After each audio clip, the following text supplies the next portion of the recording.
Hey everybody, HomeSliceHenry here, and in today's video we're taking a look at Galarian Zapdos with its new fast move in the Open Great League. Now these battles were submitted to the channel by a member of the community, Maki DK, so many thanks for the battle submission. Now Galarian Zapdos previously, before the counter nerf, was a pretty strong anti-meta Pokemon, but the counter nerf basically destroyed any play that it had. However, with the Season 27 balance update, Galarian Zapdos now gets access to low kick for the very first time, but the question has to be asked: is Galarian Zapdos back? So, without further ado, let's hop into the matches. And in game number 1, Maki picks up a pretty strong lead, leading Licky into Mantine. Mantine gonna be staying in the matchup for now. Licky gonna look to overfarm massively, go for the Shadow Ball, but there's the catch and sneak as the opponent catches the Shadow Ball onto their own Licky. Bad news for Licky though, in comes Galarian Zapdos. Galarian Zapdos is one of my favorite Pokemon of all time because of the absolutely incredible attack animation that it has. I love that Galarian Zapdos just hops off the screen every time it fires off a fast move. And the good news is, with low kick, it keeps this awesome animation. Zapdos builds up to the back-to-back close combats. He's running an all-nukes moveset of close combat and Brave Bird. Zapdos at the back-to-back close combats, in comes a Bug Bite Fortress. Zapdos, now at -4 defense, pivots out into Kingdra. Kingdra will outpace, opponent could go for a catch, what a play! Throws the Swift, predicting the catch onto the Mantine, and therefore, the correct charge stack will be thrown. That's a CMP sack swap from the opponent, a very nice read. Twister is going to take the knockout, but now in comes Licky. Licky will have a really nice opportunity here to roll out it into Body Slam range and then try and exit pretty close to a Shadow Ball to threaten that Fortress. It looks like it wouldn't quite be Body Slam range just yet, so Licky will be firing off the Shadow Ball. Shadow Ball lands, down goes Mantine, and back in comes the Fortress. Fortress not going to throw its energy, so the Shadow Ball will be reached. Shadow Ball will be shielded, and now in comes the Zapdos. Zapdos trying to get to the close combat and gets there. Opponent tried to go for the farm down. They didn't throw their Sand Tomb. Close combat, takes the knockout, and that's a good game. Hopping into game number 2, Licky into Lurantis. I imagine this is a pretty bad lead for the Licky. Lurantis does have access to Superpower. Opponent tries for a Shadow Ball catch onto Licky, but it's unsuccessful, and now out comes Galarian Zapdos.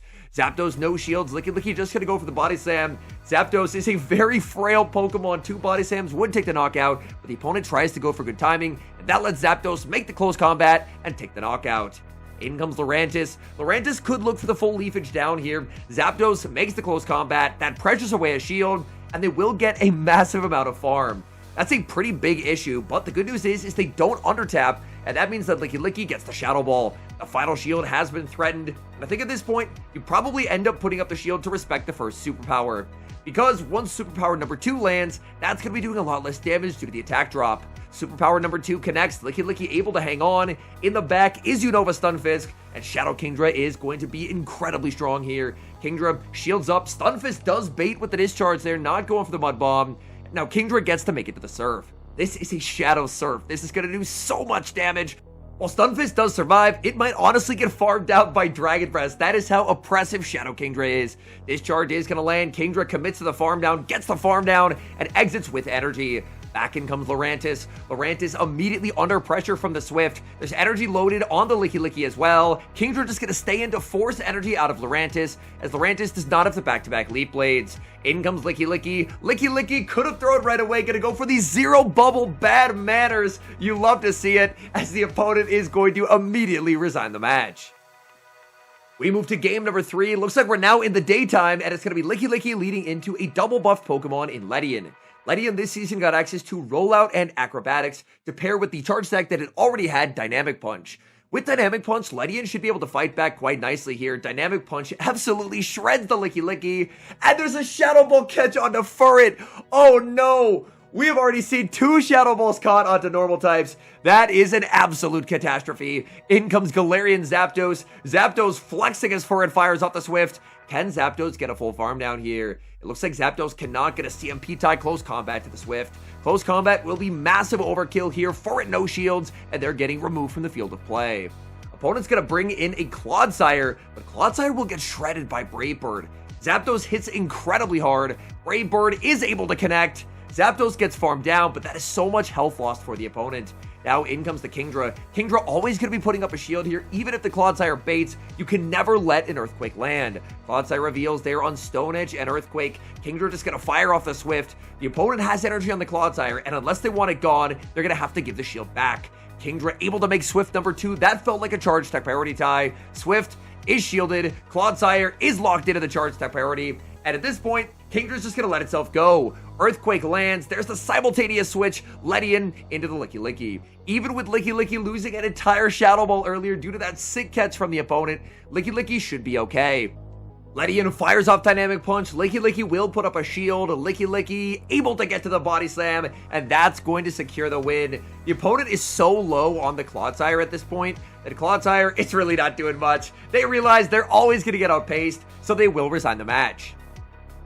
We move to game number 4, leading Licky Licky into Gourgeist. This is a very good lead matchup. Trying to time charge stacks in this matchup for the Gourgeist is always very awkward. Do you throw instantly as this opponent does and concede 2 free turns, or do you overfarm and let Licky Licky throw first?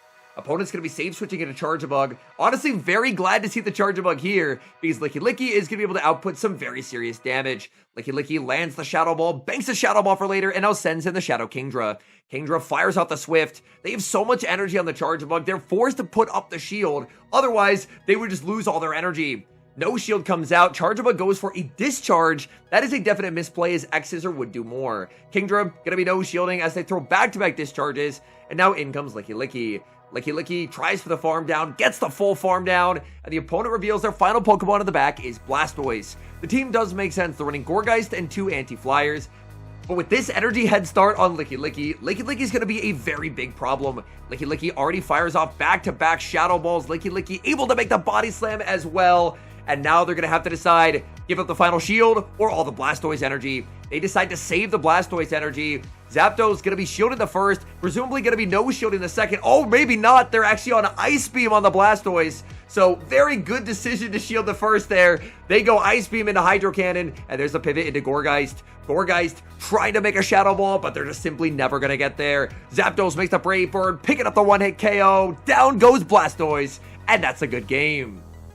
We move to the next match, Licky Licky into a Kanto Ninetales. This is a very good lead for Licky Licky. And if the opponent ever ends up pivoting out of this matchup, oh, very poor timing from the opponent as they let through an entire rollout. If they ever pivot out of the matchup, then they're going to get aligned onto a significantly harder counter, which is going to be the Kingdra. Opponent catches Shadow Ball on a Feraligatr, and they clearly just have not built a team with Licky Licky in mind.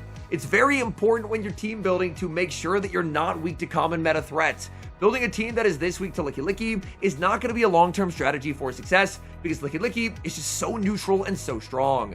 Licky Licky fires off the Body Slam, no shield from the Feraligatr, and unfortunately that's going to force Licky Licky to throw more energy.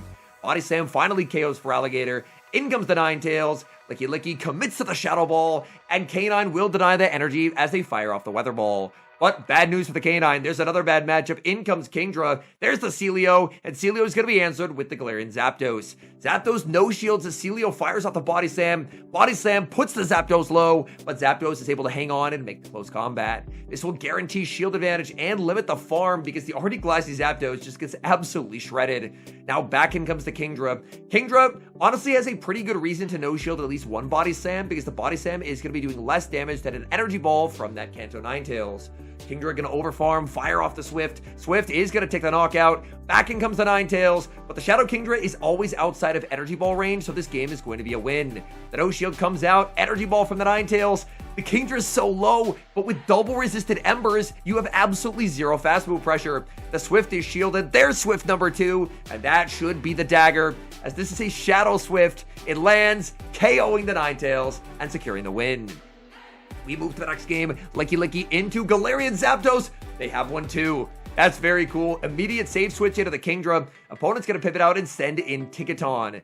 This is a very important bait out. Opponent, however, doesn't build up to Gigaton Hammer, and I believe that is a pretty big misplay. By going for the Bulldoze, now Kingdra has a real opportunity to make the back-to-back Surfs and be able to pressure away a shield. And that's exactly what's going to happen. Kingdra, oh no, tell me they didn't see CMP tie. That would be a catastrophic error, and they just get knocked out. Switch advantage has been lost. Unfortunately for Maki, switch advantage is not going to do much against the Galarian Zapdos with this much of an energy head start. Maki's going to bring his Zapdos into theirs. This might be the greatest Go Battle League game I've ever seen. Two Zapdos just hopping back and forth, but the opponent's on Fly. That means they have faster flying coverage than the Brave Bird on Maki's Zapdos. This game is looking very, very dire. Zapdos going to fire off close combat. Shield comes up from the opponent. These low kicks look like they're healing the opposing Zapdos, and Maki will fire off close combat number 2. Double shield comes out. This is going to be the end of Zapdos. Licky is going to have to try and win the 1v1 in the back, and there's still quite a bit of energy on the Zapdos. Zapdos going to stay on the field, force energy out of Licky. What is that final Pokemon? It all comes down to this. Zapdos falls. In the back is Corsola, and this game is going to be a win. I cannot believe it. That was basically one of the only Pokemon in the entire game that Licky could actually beat. If the opponent had maybe done a body slam catch onto the Corsola, maybe that would have been the opening they needed to win the game, but instead they stay in with the Zapdos, and that ends up costing them dearly as Licky makes back-to-back Shadow Balls, and somehow this team survives an energy advantage Galarian Zapdos. We move to the next game. We've got the battle of normal types, Licky into Furret. Most Furrets nowadays, I feel like, are on Brick Break. Opponent gonna make a nice catch onto their own Licky, so they're running ABA normal. They are very, very weak to Galarian Zapdos so far. The Zapdos is gonna be preserved, presumably to deal with the Furret later on, and now in comes Shadow Kingdra. Kingdra no shields, pays a heavy price as it's Shadow Ball coming out from the Licky. Unfortunately for the Kingdra, I don't believe Shadow Surf is gonna be able to take the knockout here. Surf lands, Licky survives, but they faint to the Dragon Breath after, and the Body Slam is lost. That is such a clutch snipe by the Kingdra. Opponent sends in Alolan Ninetales, and this is not really a team that I've seen before. ABA normal with an Alolan Ninetales. Unfortunately for them, by losing switch advantage, they've lost this entire game. Licky is going to take very good care of the Alolan Ninetales, and then the Furret is going to get crushed by Galarian Zapdos in the back. Nice read, he undertaps the Body Slam, predicting the Furret switch in. Furret absorbs the damage, and now gets immediately met with the Zapdos. Zapdos could try and tank a Swift, shield a Swift, and then look to fully farm down and exit with a bunch of energy for the Alolan Ninetales. Low Kick has pretty decent energy generation, but what it does not have is fast attack pressure. Can Zapdos even get the farm down here? No, it cannot. Zapdos unable to get that farm. That is absolutely devastating. Back in comes the Ninetales. Zapdos at the back-to-back close combats, but I think it might feint to the Powder Snow that snuck here. No, it does not. It's able to save the close combat and pivot into Licky. Opponent throws on alignment. Pretty big error from them. Weather Ball lands. Licky survives, gets the Body Slam, and this game is over. Body Slam is going to threaten away that final shield, and then there's a Zapdos in the back that's going to be winning charge attack priority by a mile. Zapdos not even going to tap any bubbles. The zero bubble close combat BM taking out the Ninetales and winning the game. We've got the other Ninetales on the lead in the next match, leading Licky into the Kanto Ninetales.